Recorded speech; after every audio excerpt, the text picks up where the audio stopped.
hello बंधुসকল এয়া মই মাকৈ খেতিৰ কাৰণে পথাৰ সফা কৰি আছো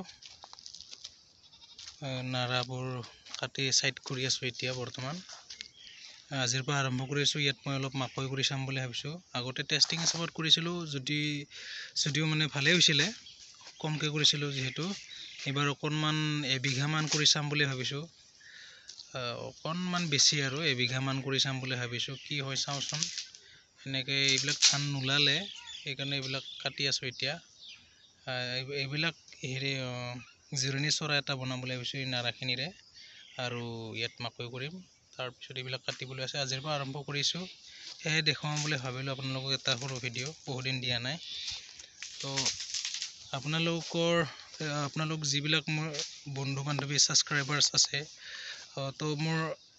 সেই বন্ধু বান্ধৱীসকলক মোৰ কৃষক বন্ধুসকলক মই এটা অনুৰোধ কৰোঁ যে আপোনালোকে যদি মাকৈ খেতি কৰি পাইছে তেনেহলে প্লিজ আপোনালোকে কমেন্টত জনাবচোন আৰু যদি পাৰে আপোনালোকে ভিডিওৰ যোগেদি মোক পঠিয়াই দিবচোন কেনেকৈ কৰিছে মই ইমান কৰি পোৱা নাই সেইটোৰ কাৰণে মানে আপোনালোকক সুধিছো আপোনালোকে যদি মাকৈ খেতিৰ ভিডিও পঠিয়াই দিয়ে তেতিয়া মই নথৈ আনন্দিত হ'ম ধন্যবাদ বন্ধুসকল জয় কৃষক বন্ধু